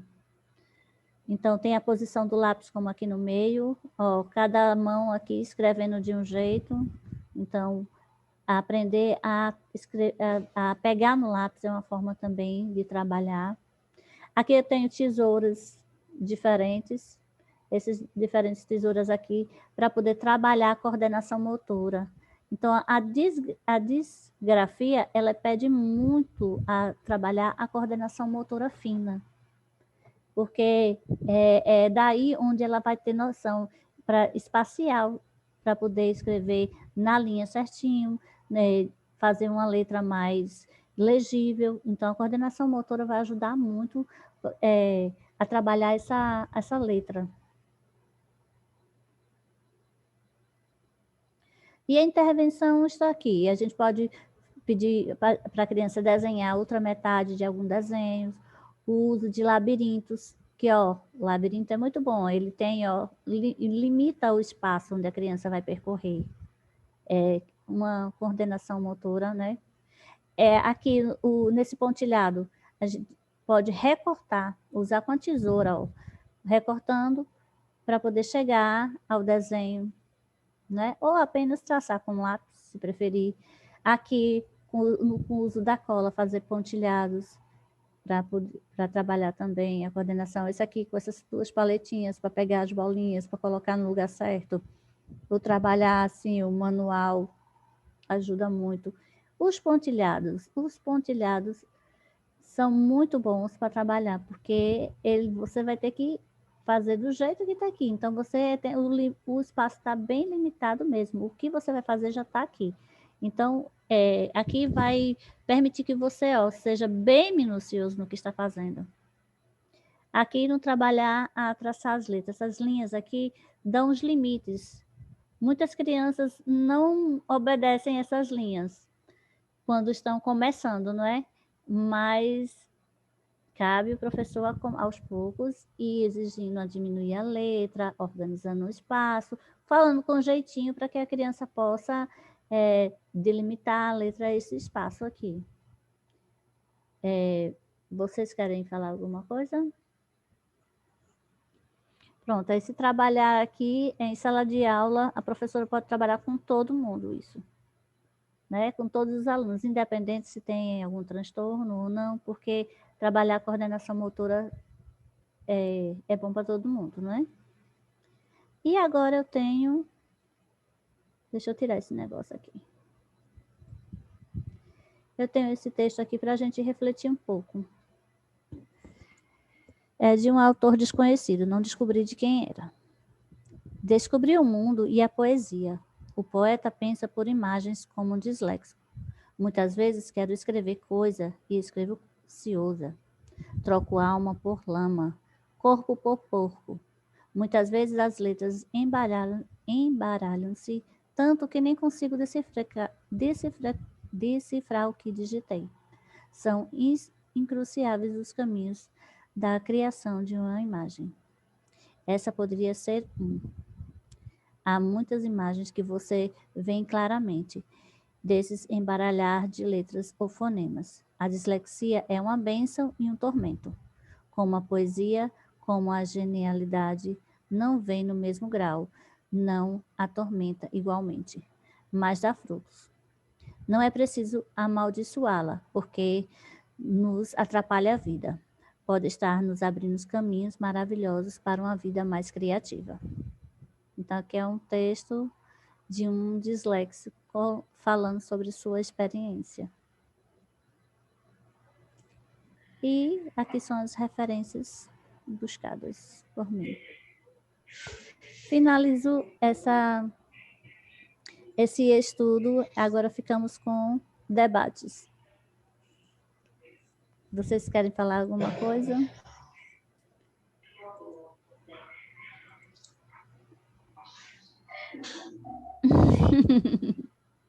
O que vocês acharam?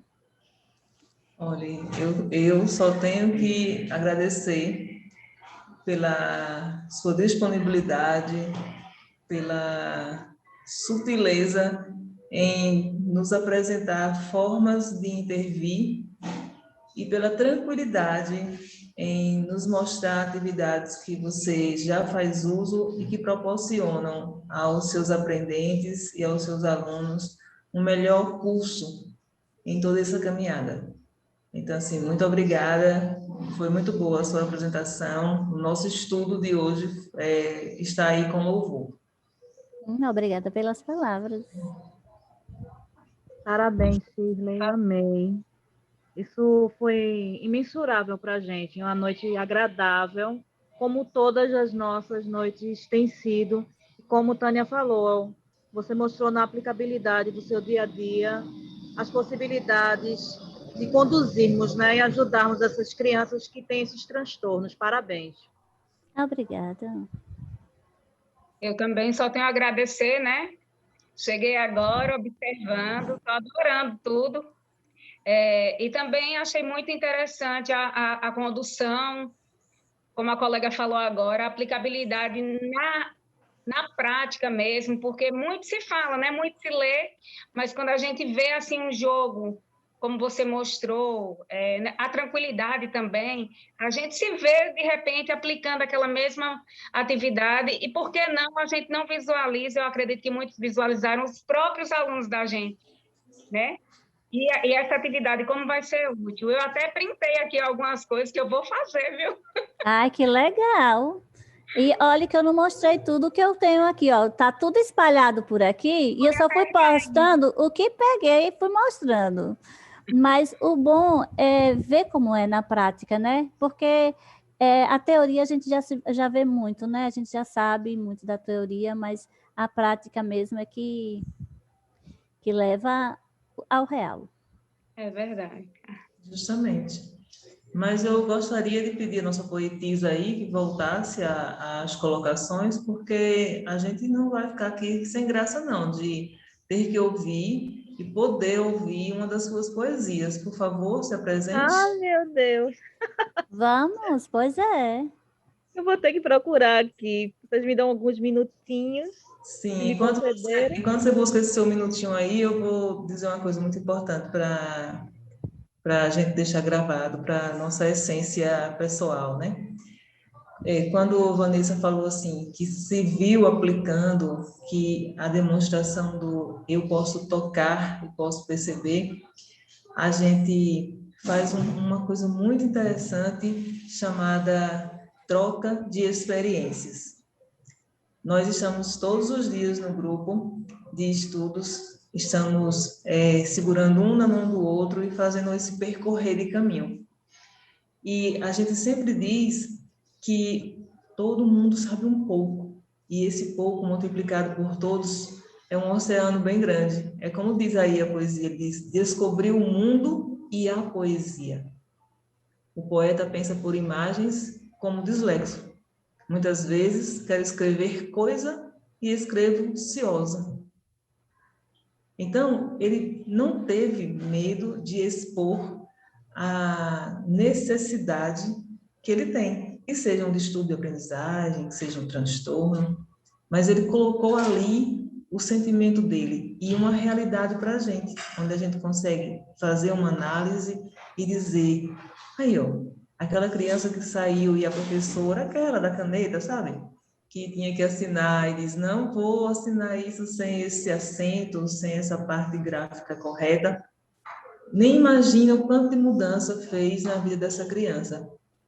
Quando o Shirley falou a respeito que muitos que têm descalculia ou algum outro tipo de transtornos, alguns fazem engenharia, eu tive um aluno em Juazeiro que tinha muita dificuldade. E eu tive a grata satisfação, no meio do ano passado, consegui o telefone da mãe dele e ela me disse assim, olha, sabe aquele menininho que tinha tantas coisas, tantos problemas de aprendizagem? Ele passou na UFPE em engenharia. É coisa boa. Muito Então, bom. não é bom? Então, você percebe a diferença que se faz. Que a gente não ficou só olhando, né? A gente impediu que ele saísse sem colocar aquele pontinho, sem colocar aquela parte gráfica. Então, isso é muito bom. Lá no finalzinho, ele diz assim, ó, a dislexia é uma bênção e um tormento, como a poesia, como a genialidade. Lá dentro do ser humano existe essa porta, né? E é uma porta que muitas vezes precisa só de uma festinha ali para inundar para o mundo inteiro. É só isso que eu queria dizer. Eu acredito que essa poesia já chegou por aí. Belas palavras, Pro. Vanessa Protânia foi minha professora. Foi minha professora no Paulo VI. Eu sou cria dela. Eu assim, já me identifiquei muito. Eu sou muito agoniada, né? Vocês perceberam? Eu acho muito bonito quem fala, sabe? Pausadamente, parece que... Então, é uma poetisa. Não é? Ela fala assim, que entra tão suave, às vezes ô Senhor, será que me entendem? Porque eu sou tão agoniada. Sim, claro. Entendem sim. Claro. Como é que eu tiro aqui do slide? Não, peraí, deixa a Simone aparecer. Simone? Para ver vocês direito. Ah, como é que você tira? Você vai naqueles 4 pontinhos lá da visualização. Conseguiu? Então, eu tiro, né? Onde é? Não, aqui tem um monte de nome. Onde tem more, é isso? Lá em cima, não tem aqueles quadradinhos parecendo um joguinho da velha? São 6 cubinhos, 9 cubinhos. Tô achando mais não. Não? Não se apoquente, não. Eu vou mandar a foto aqui, Simone. Simone vai falar sem a câmera ligada, Simone. Simone, me ouve? Ela foi procurar, não? Eu falei a ela, disse bem assim, estou aqui. Aí ela, nossa poetisa, Vanessa, Olá, adoro, viu? também uma moça, minha filha, que vai me apresentar um projeto social que ela faz parte, né? Que eu não vou ficar aqui só pensando que as coisas existem. Que legal. Muito bom saber que existem grupos assim, porque assim, vai além dos muros da escola, eu costumo dizer isso, vai para as calçadas da vida.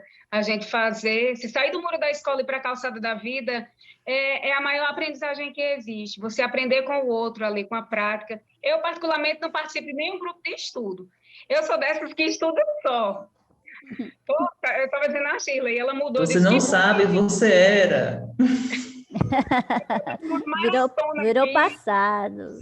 a maratona ali É, da justamente. que era eu sozinha aqui com meu papel, com minha caneta, mas anotando, porque a gente não pode parar nunca. Se parar, enferruja. E Nunca. professor que para não é Demais. professor, né? Justamente. E uma outra coisa que você precisa descobrir é que nós estamos em poucos aqui, viu? Porque nós também temos a participação especial do filho de Simone, dos filhos de Micheline, dos filhos de Neuma, viu? Então, assim, a gente faz uma As outras junção aí participantes também, têm uns participantes uns também. participantes. E quando a gente termina com algum teste lógico, eles também fazem uso do mesmo, tá? Massa. Pois é. Então, vamos à nossa poetisa, Não, mas Simone Santos. não é melhor eu tirar esse aqui para ver todo mundo, não?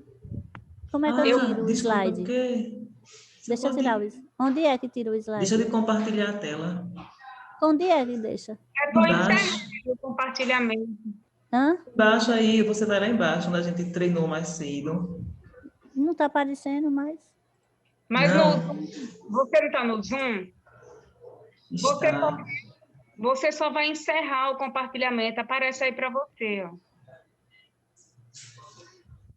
Aí o desenho... Ah, tá aqui. Cadê? Não, tá... Não tá, não. A gente consegue, só basta, se tiver no celular, só basta virar que consegue sair lá do compartilhamento. Eu estou vendo só vocês. Pronto. Achei o stop. Aí. Pronto, agora vamos ouvir. Boa noite, grupo querido. Boa Boa noite. noite. Essa poesia que eu fiz em um momento de muita diversidade na minha vida. E os versos foram se compondo mediante os problemas, as ingratidões que às vezes a gente leva para o lado pessoal, mas não traz para conosco a aprendizagem. E muitas vezes nós, como psicopedagogos, como professores, precisamos ir além disso tudo, verificar na aplicabilidade dessas crianças que têm esses transtornos, as mentes que fervilham e trazem essa inteligibilidade, a genialidade que nós podemos conduzir, não é verdade? É verdade. E eu vou agraciá-las, né, homenageá-las com essa poesia. E queira eu ser jardim, permeado de constante alegria, aguando a esperança em mim, me fortalecendo na dor, debruçada no viver e no viver em flor. E queira eu ser jardim, e que minha gratidão eu possa externar a mão amiga que me alcançou, e a que teve a intenção de alcançar, e que eu permita dentro de mim sentimentos que possam, de tudo que é bom, me nutrir, para que mesmo quando tudo feneça, a doce lembrança de mim possa assim existir. Arrasou. Até palma. Se eu tivesse no computador, eu ia botar a palminha assim, mas eu estou no celular. Para a meditação de vocês, que saibam a Arrasou. importância de cada uma. Esse grupo, Vanessa, não é isso, Vanessa? Esse grupo tem uma importância para mim imensurável, porque contribui demais, porque eu sou estudante de psicopedagogia, sou pedagoga e sou estudante de psicopedagogia. Então, eu já não sou mais o mesmo aluno que vai apenas uma vez por mês para a pós. Eu já tenho uma outra visão, e essa visão eu atribuo à construção da aprendizagem que está sendo efetuada nesse grupo. Maravilha. Já pensou? Eu vi, Estamos todos assim. Que bom poder somar. nos status. E aí, eu, curiosa que sou, eu disse, olha, a próxima, manda o link para mim, que eu quero assistir, viu? Quero participar. Aí não peguei o ingresso. Como eu já era inscrita no Simpla, aí eu não peguei o ingresso lá, que tinha que colocar. Aí eu tentando entrar, Sheila, eu não consigo. Agora eu já sei, porque eu não peguei o ingresso. Não tenho como. Mas deu Com certo. Mas deu certeza. certo. Porque quando é para Deus, eu digo assim aos alunos, tá vendo? Quando Deus quer, assim. É. Justamente. Então, vamos... E aí, eu posso encerrar a gravação? Não, calma. Vamos agradecer a nossa psicopedagoga, Shirley Carreiro, pelo trabalho conosco essa noite no nosso grupo de estudos e principalmente porque daqui a pouquinho, né, a gente vai fazer as cobranças. Aqui é bom, a gente agradece e cobra ao mesmo tempo, porque a pessoa faz pós em aba, trabalha com autista e a gente está aqui para aprender, então não se preocupe que já, assim, bem um tempinho bem assim, a gente está voltando com você, tá? Pode deixar, vou preparar. Beleza, então, boa noite para vocês, paz e luz para todos nós e que possamos mais uma vez nos encontrarmos na próxima semana com o nosso amigo Rodrigo falando sobre a EOCA. Foi muito bom fazer essa apresentação. Agradeço muito a oportunidade. Aprender, para mim, é sempre uma nova oportunidade. Então, assim, a noite foi muito produtiva. E eu só tenho a agradecer o pouquinho que cada um forneceu hoje. Pode ter certeza que contribuiu bastante, como Simone falou, para o meu ser. Hoje eu já termino a minha noite diferente de como iniciei, né? E isso é o que vale a pena. Que bom. Maravilha. E eu agradeço a vocês ter ficado para prestigiar a apresentação que eu fiz. E eu também aprendi bastante pesquisando e montando esse slide, porque eu não sei montar slide. Então, eu tive que aprender. Você não sabia, né, querida? É Não, mesmo, isso não, que eu ia dizer, não sabia, que não porque sabe fazer, eu agora... vejo isso aqui, né? Agora, minha filha, eu pesquisei figura por figura, atividades por atividades, porque tinha que ficar do jeito que eu queria, mas ficou. Perfeito. Como diz Neuma, né? Neuma diz assim, o que apresenta é o que mais aprende. Porque você foi lá, buscou, né? Você quebrou até alguns dos seus paradigmas com essa pesquisa toda. Apresentei, gente, eu apresentei, não sabia nem onde é que clicava. Maravilha, tá vendo? Já estamos no ponto, ó. Pois é, Já foi muito saímos do rico o zero. nosso encontro. Que maravilha, então. Então, boa noite para vocês. Shirley, A você foto, encerra. a foto. Sim, eu fui botando fotos no grupo o tempo todinho. Você estava aí. Eu aqui só, ó, Foi? meu menino. Ah, que arraso. Foi, tem. Tomara que eu esteja com a cara assim que você vai ver. Eita, não vou para Juazeiro. Não vou para Juazeiro tão cedo. Ela está em Recife, viu? Viu? Porque eu sou Não, brava. mas ela está em Recife. Tá longe, então. Tá. A internet. Não diz, não Fica diz quieto. não, que eu tô Vai, longe, foto, não, foto. Eu fico com saudade Estátua. de casa. Foto? Eita, gente. Pronto, já cliquei. Não acredito, pode clique de novo, que eu tava com a cara. Então vai. Beijo. Tchau. Beijo, foi ótimo. Tchau.